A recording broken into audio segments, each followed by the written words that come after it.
ご視聴ありがとうございます。この度 YouTube にデビューしましたので、よろしくお願いします。さて最近車中泊が流行っていますよね。私もドライブが好きな方ですので、車中泊に挑戦しようかと思いました。そこでハイエースルート版の新車を購入し、車中泊車を DIY することにしました。ハイエースもいろいろグレードがありますが、もちろんスーパー GL がいいのは分かっていましたが、車中泊となると私のケースの場合、一人か女房と二人で旅に出るくらいですから、5人乗りは必要ないと思いました。さらに場所を選ばずに車中泊した場合、外からの視線が気になりますよね。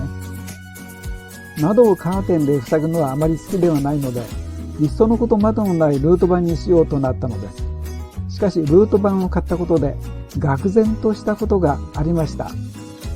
それは後半にてご説明したいと思います。できればスーパー GL のルート版仕様があれば飛びついたのですが、そんなものはありません。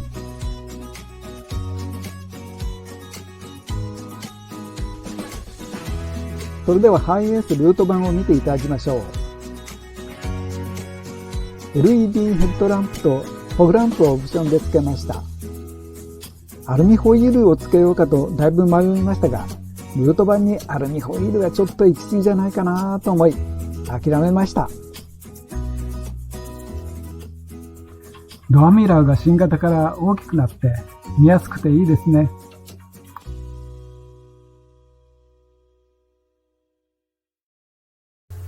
貨物室を見ていただきましょう。フロアカーペットはありません。鉄板のままです。スーパー GL のカーペットは豪華ですよね。3人乗りなので後部座敷はありません。ガランとしてますね。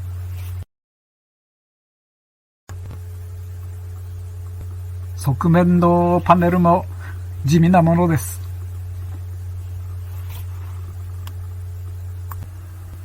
窓部分も鉄板むき出しです。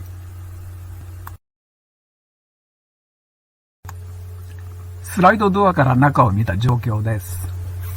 今までセダンしか乗ったことがなかったんですけども、初めて貨物車を買って、貨物車というものはこういうものなんだなということを改めて認識させられました。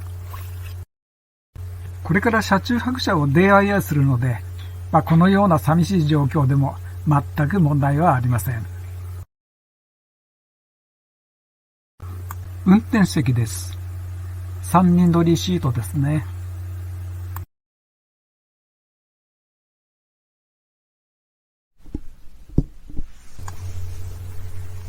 真ん中のシートを倒すとコンソールボックスが出てきます。このように格納式のテーブルが装備されています。小型のパソコンを置いたりメモを取るときに便利なようですね。また小さな本を入れたりする収納可能な大型ポケットも内蔵されています。これは便利だと思いますね。カップホルダー2個付きです。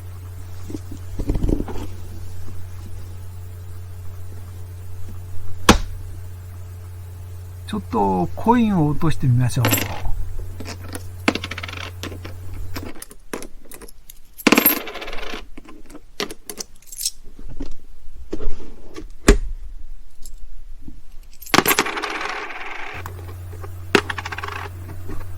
乾いた音がしますね。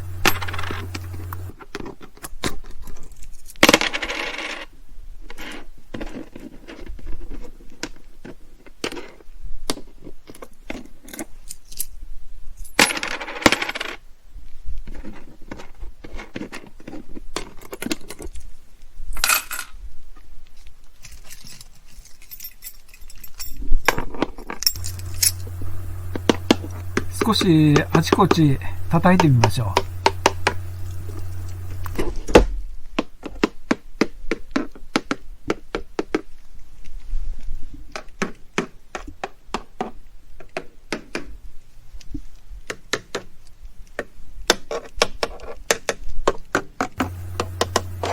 ピラーも肘掛けも乾いた音がします。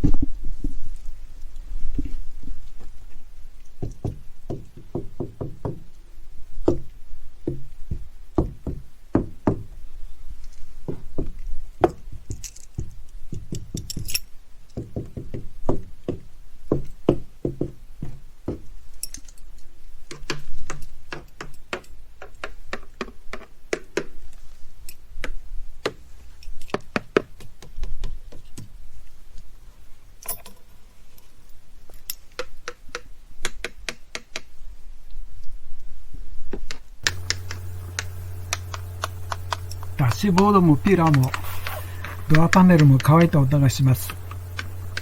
貨物車ですからセダンのような重厚さは何もありません。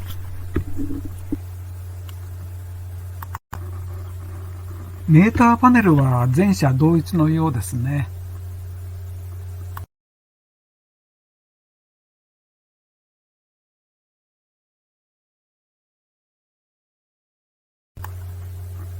ナビは旅には必須ですよね。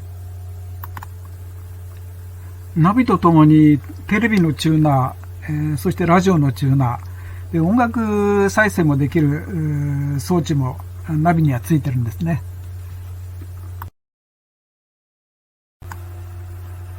エアコンはダイヤル式のコントロールパネルになっています。デジタルインナーミラーをつけました。バックモニターが内蔵されてます。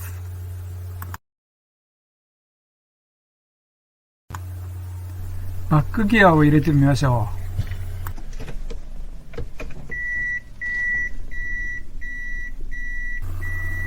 う。ミラーの左側に後方が映し出されます。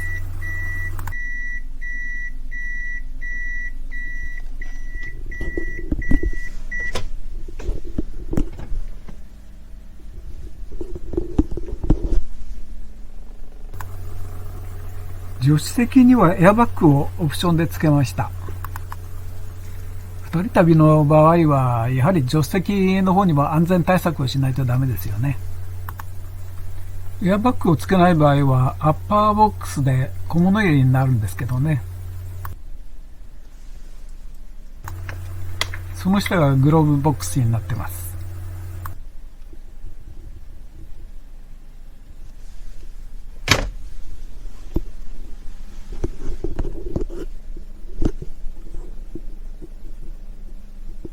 ここで冒頭に申し上げました愕然とした件について説明したいと思います。窓なし鉄板のスポット溶接の跡がかなり大きく残っているのです。ついつい納車時になんだこれはと大声を上げてしまいました。ディーラーの担当者はあっきり取られてびっくりしたような顔をしていましたが、次の瞬間私は悟りました。これは貨物車だからと妙に納得しました。その後はお互いに笑顔になり、私はディーラーを後にしました。でも心の中ではなんとなく、トヨタさんなんとかしてよと思いました。まあルートバンという車は現金輸送車とか日差しを嫌うような特殊な業者向けで一般ユーザーが買う車ではないのでしょうね。その意味で私が車中泊車として恋愛はするという、ある意味では特殊な方かもしれません。スポット溶接の跡をペン先で示してみましょう。助手席側を見ています。はい、こういうところですね。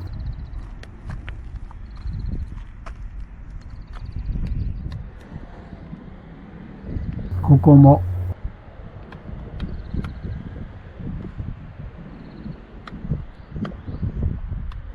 点々と窓の周囲に跡がついています。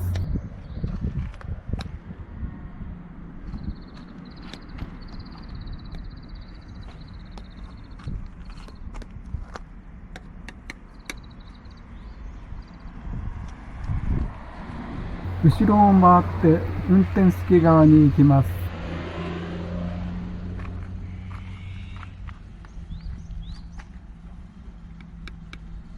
同じように点々とあります。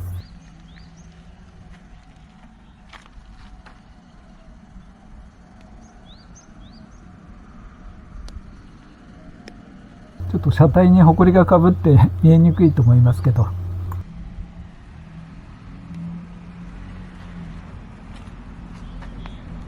この辺が一番深くて目立つんですよね。ここです。ここ。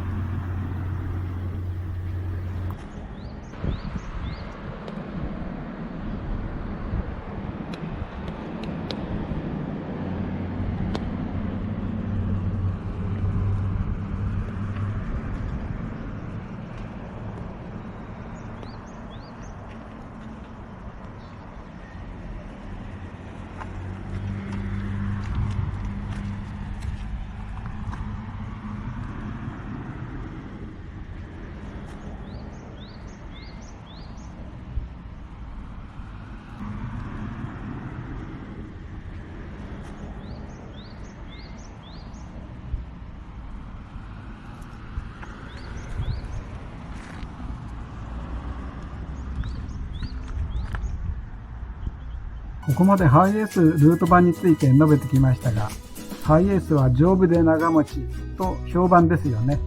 デザインも気に入っています。これより車中泊車の DIY にかかりたいと思いますので、次回もご視聴よろしくお願いいたします。では、最後までご視聴ありがとうございました。よろしかったら登録よろしくお願いいたします。